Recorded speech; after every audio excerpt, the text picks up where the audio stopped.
Halo guys, kembali lagi di channel Mas Raka dan Dek Rafa. Jangan lupa komen dan subscribe. Oh, Chen Ping melihat dirinya sendiri. Tubuhnya awalnya dipenuhi bekas luka, tetapi saat ini tidak ada bekas luka sama sekali. Kuat, Raja Iblis Ciyun tidak mengingat Tuan Si. Dia juga tidak dapat mengingat Tuan Si, tetapi dia dapat mendeteksi Tuan Si. Tuan Chen, Tuan Chen. Binglu dan Lan Yingying melihat Chen Ping telah keluar dari negeri kekacauan, jadi mereka bergegas. Beberapa orang berteriak putus asa memanggil Chen Ping. Chen Ping perlahan terbangun dari komanya. Saat dia melihat Binglu dan yang lainnya, wajahnya sangat terkejut. Apakah aku belum mati? Tuan Chen, Anda belum mati, Anda telah keluar dari tempat yang kacau itu. Kamu mungkin orang pertama yang keluar hidup-hidup dari negeri kekacauan. Binglu berkata dengan sangat bersemangat. Chen Ping mengerutkan kening, tiba-tiba teringat sesuatu, berdiri dan melihat sekeliling. Tuan Si, Tuan Si. Chen Ping berteriak, tapi tidak ada Tuan Si di sekitarnya. Tuan Chen, siapakah Tuan Si yang Anda bicarakan ini? Binglu bertanya dengan ragu. Apakah kamu melihat orang lain di sekitarku? Chen Ping bertanya dengan cepat. Tidak, aku baru saja melihatmu keluar dari tempat yang kacau itu. Binglu menggelengkan kepalanya. Saat ini, Chen Ping berpikir keras, mungkinkah ini mimpi? Chen Ping tidak tahu apakah itu kenyataan atau mimpi. Dia hanya ingat ketika dia akan mati, Tuan Si muncul. Wah, itu bukan mimpi, seseorang telah menyelamatkanmu. Raja Iblis Ciyun berbicara. Ketika Chen Ping mendengar ini, dia bertanya dengan penuh semangat, apakah itu Tuan Si? Pernahkah Anda melihatnya? Bagaimana saya tahu siapa orang itu? Saya tidak dapat mengingat siapa dia, tetapi saya hanya tahu bahwa dia sangat kuat. Sorot matanya hampir membuatku takut setengah mati. Siapa milikmu? Kamu memiliki ahli yang menjagamu, apa yang kamu takutkan? Jika kamu menginjakkan kakimu di dunia surga dan manusia, bukankah itu berarti semua orang akan sujud padamu? Chen Ping terdiam, dia tidak tahu siapa Tuan Si. Dia mengikuti Tuan Si, tapi sepertinya itu tidak ada hubungannya dengan dia. Tapi Tuan Si sangat penyayang seperti seorang ayah baginya. Chen Ping pernah curiga bahwa Tuan Si seharusnya berasal dari klan naga, dan dia juga dari klan naga, jadi masuk akal jika Tuan Si menjaganya. Tapi Tuan Si sendiri tidak pernah mengakuinya. Tidak peduli siapa dia, kamu harus melindungiku setelah aku terlahir kembali secara fisik. Setelah Raja Iblis Ciyun selesai berbicara, dia berhenti berbicara. Chen Ping juga terdiam beberapa saat. Ini bukanlah apa yang dikatakan Raja Iblis Ciyun sebelumnya. Dia mengatakan bahwa ketika dia mencapai surga, dia ingin menutupi dirinya sendiri. Sekarang dia sebenarnya ingin melindunginya. Apa ini? Tuan Chen, apakah Anda baik-baik saja? Jika tidak, ayo cepat pergi. Keluargamu akan menyusul. Binglu melihat Chen Ping tidak bergerak, jadi dia berkata. Chen Ping mengikuti komunikasi Raja Iblis Ciyun, tetapi Binglu dan yang lainnya tidak dapat mendengarnya. Oke, ayo pergi ke Gunung Najishi. Chen Ping menunjuk ke gunung di kejauhan. Karena Chen Ping, kekacauan di negeri kekacauan melonjak, membuat pegunungan semakin terlihat jelas, dan lingkaran cahaya di sekitarnya menjadi lebih gelap. Binglu dan yang lainnya memandang ke gunung yang tinggi dan bertanya dengan bingung, Tuan Chen, sepertinya saya belum pernah melihat gunung ini sebelumnya. Mengapa disebut Gunung Jishi? Puncak gunung ini seharusnya berada di tanah kekacauan, terhalang oleh penghalang, dan muncul karena suatu alasan. Gunung ini penuh dengan Jishi. Seharusnya tempat tambang Jishi berada. Dan Gunung Jishi hanyalah nama yang kupanggil dengan santai. Chen Ping menjelaskan. Apa? Ada banyak bebatuan di puncak gunung ini. Kali ini, Binglu dan yang lainnya membuka mulut. Berapa banyak batu tiang yang dibutuhkan? Jika batu tiang ini diberikan kepada Istana Guanghan, tidak butuh waktu lama bagi Istana Guanghan untuk mendominasi seluruh langit dan dunia manusia tanpa masalah. Saat Chen Ping membawa Binglu dan yang lainnya menuju Gunung Jishi, Munai juga membawa keluarga Mu ke puncak gunung. Tujuan mereka bukan untuk membunuh orang-orang suci ini, tetapi untuk mendapatkan tambang batu yang luar biasa. Sekarang turbulensi sedang melonjak, puncak gunung terungkap sepenuhnya, tentu saja, mereka harus bergegas secepatnya. Di saat yang sama, kemunculan puncak gunung yang tiba-tiba, ditambah dengan lingkaran cahaya di sekitarnya, membuat banyak orang yang memasuki wilayah kutub dengan penuh semangat bergerak menuju puncak gunung. Lagi pula, mereka belum menemukan tempat jatuhnya makhluk abadi selama berhari-hari, dan sekarang sebuah gunung tiba-tiba muncul, tentu saja mereka harus pergi dan melihatnya. Ya, terlalu banyak turbulensi di negeri yang kacau ini, dan juga banyak hisapannya. Jika tidak hati-hati, Anda akan tersedot ke dalamnya.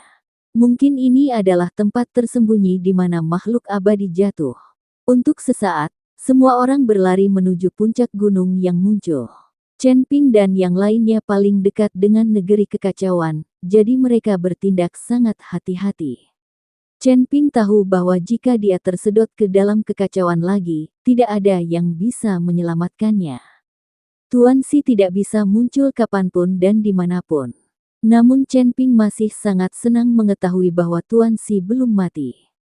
Chen Ping berjalan di sisi paling dalam, mata Tian Ming terbuka, dan semua yang ada di depannya menjadi abu-abu. Namun, di bawah pandangan Tian Ming, semuanya tidak terlihat. Bahkan pemandangan di negeri kekacauan terlihat jelas oleh Chen Ping. Tidak peduli betapa terdistorsinya ruang dan waktu, Chen Ping dapat melihatnya dengan jelas. Saat dia semakin dekat ke gunung berbatu, Chen Ping tiba-tiba menyadari aura yang tidak biasa. Aura ini sangat besar dan terus berkumpul. Bau yang sangat menakutkan membuat Chen Ping bergidik. Tuan Chen, apakah Anda menemukan sesuatu? Binglu melihat Chen Ping seperti itu, jadi dia bertanya dengan hati-hati. Chen Ping tidak berbicara, tapi mata Tian Ming berkedip cepat. Segera, Chen Ping menemukan bahwa di negeri kekacauan, titik hitam kecil yang tak terhitung jumlahnya bergerak dari jauh ke dekat sedikit demi sedikit. Dan itu sangat cepat, terus-menerus melintasi negeri kekacauan. Ketika Chen Ping melihat bintik hitam ini dengan jelas, dia menarik napas dalam-dalam. Saya melihat bahwa ini semua adalah monster-monster, monster-monster yang tak terhitung jumlahnya berlari dari padang bersalju di wilayah utara. Monster-monster ini sepertinya tertarik dan dipanggil oleh sesuatu, dan mereka bergegas ke tanah kekacauan dengan seluruh hidup mereka, dan kemudian berlari menuju kutub. Monster-monster di negeri kekacauan sepertinya tidak terpengaruh oleh apapun. Arah serangan monster-monster ini ternyata adalah Gunung Jishi. Tanda seru. Chen Ping tahu bahwa jika mereka ada di sini, mereka akan diinjak-injak sampai mati oleh monster yang bergegas keluar dari Chaos Land. Kemunculan Jishishan juga menarik banyak monster. Bahkan di negeri kekacauan di seberang perbatasan, monster-monster ini menyadarinya. Lagi pula, bagi monster-monster yang hidup di padang salju, batu tiang juga merupakan sumber daya budidaya mereka.